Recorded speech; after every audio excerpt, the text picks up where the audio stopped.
Imagine for a second that you could pay someone exactly 8 cents an hour to flawlessly manage your entire marketing department, coordinate all your software development, and never actually sleep. And while they do that, a completely photorealistic digital clone of yourself takes all your morning video calls. Welcome to episode 471 of AI Brief. Today's main points cover Meta's brand new superintelligence model, how Hagen finally solved a major visual glitch called identity drift, Anthropic's new streamlined agent building system, a roundup of massive industry moves, and the trending tools you can deploy right now. We're taking a deep dive into a really massive thematic shift today.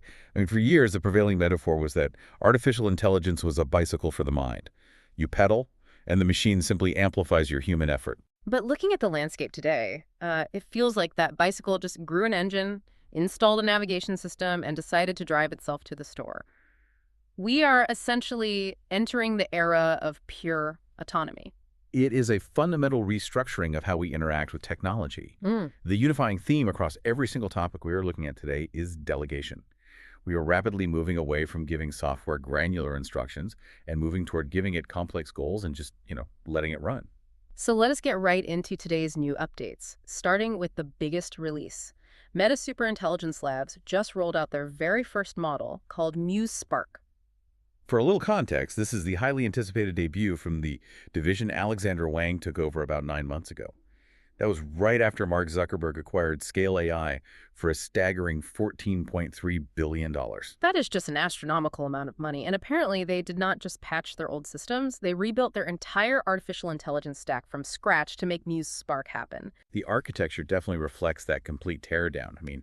Muse Spark is a massive departure from Meta's Llama family. For one, it is entirely proprietary, though they do hope to open source future versions. And it is a natively multimodal reasoning model, meaning from the ground up, it was built to process voice, text, and images simultaneously without needing separate translation layers. In terms of raw performance, it competes directly with frontier models like Opus 4.6 and GPT 5.4 on reasoning benchmarks. It does lag slightly in coding, and it struggles a bit on the ARC AGI2 tests. I want to pause on that for a second because ARC AGI2 gets thrown around a lot. For anyone who isn't reading benchmark papers every morning, ARC stands for the Abstraction and Reasoning Corpus. It basically tests if an AI can solve a completely novel logic puzzle it has never seen before. Instead of just regurgitating patterns it memorized during training. So it struggles a bit with completely alien puzzles, but its specific strength is in health reasoning. Which plays directly into Meta's stated mission of building a quote-unquote personal superintelligence. Health reasoning requires a very specific type of logic, and Muse Spark achieves this through a fascinating mechanism they call contemplating mode. Under the hood, the system spins up multiple internal agents and forces them to debate each other to solve hard problems. Oh, wow, so it functions like a high-speed digital courtroom. Pretty much. One agent proposes a medical diagnosis or a logic step, and the other agents aggressively cross-examine the proposal to find flaws before presenting the final answer to the user. I hear the peer review comparison, and it sounds great in theory, but human peer review takes months. If I ask a complex question and my app sits there spinning for 3 minutes because it's having a digital argument with itself, aren't I just going to close the app and ask a faster model? It definitely operates slower. That is the calculated trade-off Meta is making here. For drafting a quick email, you would not use contemplating mode. But for high-stakes logic, like health reasoning or complex data analysis, extreme accuracy vastly outweighs instant generation speed. Because a single hallucination in a medical context could lead to disastrous real-world consequences. Precisely. The internal debate actively forces the model to challenge its own assumptions, mathematically scoring different logical paths and discarding the weak ones. So Meta is essentially building the ultimate digital brain. But for a personal superintelligence to actually connect with you, the user, it cannot just be lines of text. It needs a face. And that brings us to Hagen's massive new release, Avatar V. They are billing this as the most realistic artificial intelligence avatar model in the world. The major breakthrough is that they solve something called identity drift. If you have ever watched an AI-generated video that is longer than 10 seconds, you know exactly what identity drift is. It is that uncanny valley phenomenon where the generated face slowly morphs and stops looking like the original person, almost like the face is melting. Identity drift happens because traditional video generation predicts the next frame, based on the previous frame. Over hundreds of frames, microscopic errors compound, and the physical features just degrade. Avatar V solves this by completely overhauling the capture process. It requires only a 15-second phone recording, which is wild. From that brief clip, it creates a highly complex 3D structural mesh of your face. It memorizes exactly how your specific cheek muscles move when you smile and how your eyes dart when you speak. It actually outperformed Google's VO 3.1 on accuracy and lip sync and beat both Kling and Cdance in blind visual tests. But here's the truly wild part. The technology separates your underlying identity from your physical appearance. It completely decouples them. Once the system has that 3D structural mesh of your identity, it anchors it. You record yourself once for 15 seconds, and from then on, you can type in a prompt to swap your outfit, change your hairstyle, or drop yourself into a completely different environment. And the structural integrity of your face remains flawless. It is essentially a photorealistic digital wardrobe. But taking that to its logical conclusion, if physical identity is now entirely decoupled from a digital appearance, traditional video production seems obsolete. For a massive segment of content creation, the physical studio is dead. If you are an independent creator, are you ever going to rent a physical studio, set up lighting rigs, and do multiple takes again? Probably not. When you can generate studio-quality video from a laptop in a coffee shop, the physical barrier to entry drops to zero. The entire value equation shifts. All that matters now is the quality of your ideas and your script. We are digitizing our physical appearances effortlessly. Naturally, the next progression is digitizing our entire workflows. Anthropic just launched a public beta for something called Claude Managed Agents. This system takes an idea you have for an autonomous agent and turns it into a live, functioning software product in a matter of days.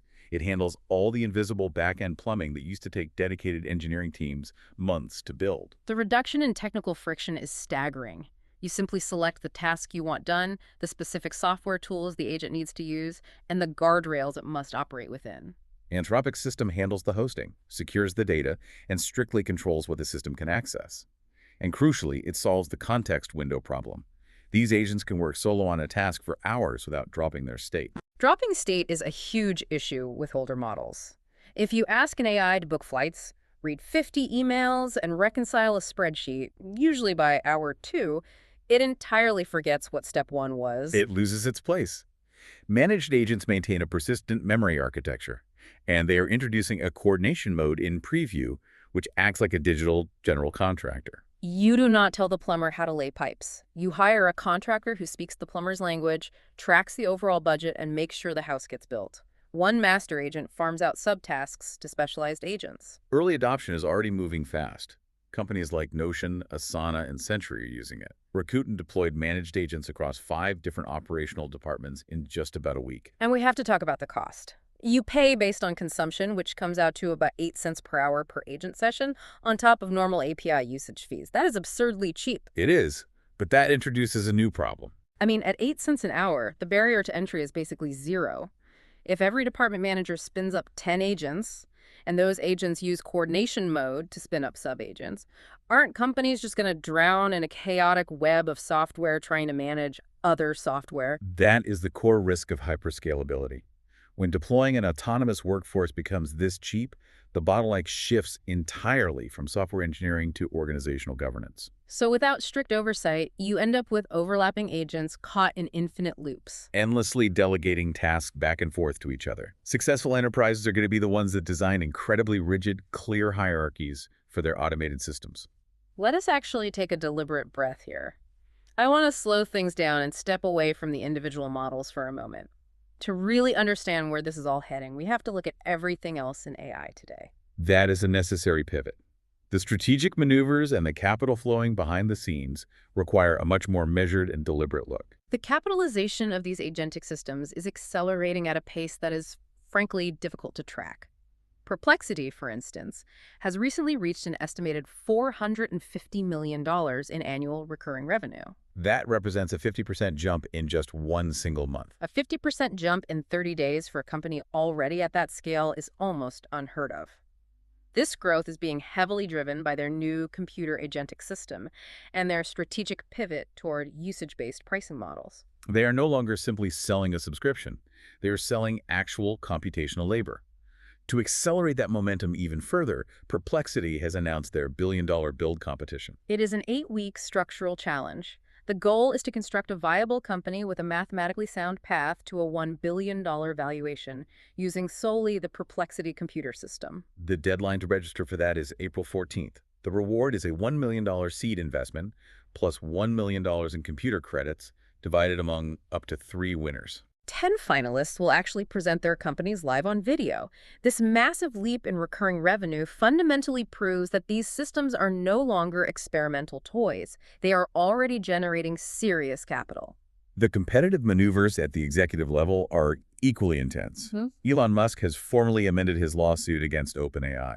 The new amendment specifically attempts to redirect all financial damages to the nonprofit arm of the organization, and it seeks to officially remove Sam Altman from the board. OpenAI has publicly characterized this ongoing legal maneuver as a continuous harassment campaign. In tandem with applying that legal pressure, Musk also revealed that xAI is aggressively expanding its physical infrastructure.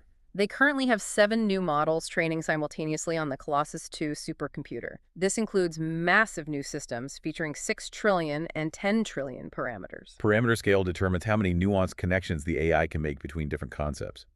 Jumping to 10 trillion parameters signals a monumental escalation in raw computational complexity. It requires an unfathomable amount of power. We are also seeing highly targeted talent acquisitions across the sector. Jeff Bezos' secretive startup, Prometheus, recently poached Kyle Kosick. Kosick was a former xAI co-founder who moved over to OpenAI earlier in the year. Furthermore, Canva is making aggressive expansion moves. They have just acquired both SimTheory and Ordo. This strategically integrates agentic workspace tools and marketing automation directly into the Canva platform. All right, let us bring the pace back up a bit and bring this abstract corporate strategy back down to your actual desktop. Moving from billion-dollar chess moves, let us look at today's trending AI tools. These are practical applications you can deploy right now. First is Loom.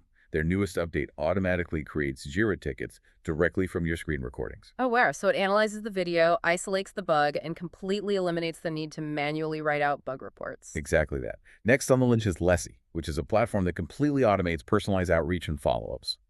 Then there is Phonic, a brilliant tool designed to ingest all your messy meeting notes and turn them into actionable project reports. We also have Bibby, which helps users write comprehensive research papers 10 times faster by automating the citation formatting.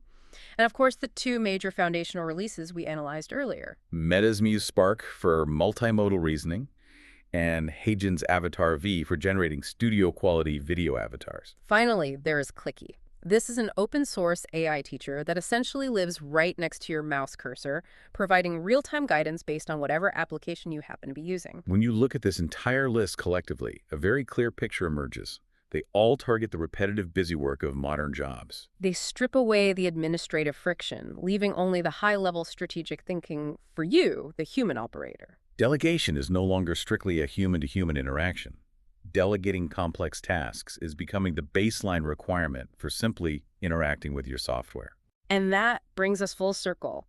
The clear through line of everything we have explored in this deep dive is this unstoppable shift toward absolute autonomy. Meta is building systems that actively debate themselves. Heijian is erasing the physical barriers to digital identity. Anthropic is allowing anyone to deploy automated workflow managers for pennies an hour. We are watching the technological landscape transform in real time. Which leaves a rather provocative question for you to ponder as you go back to your day. If Anthropic can manage your daily operational tasks for 8 cents an hour, and Heijian's photorealistic avatar can attend your routine morning video calls for you without you even being in the room, what does the fundamental concept of being at work even look like a year from now? Thank you for joining us on this deep dive. Be sure to follow and share the podcast so you can stay ahead of the curve. See you in the next episode.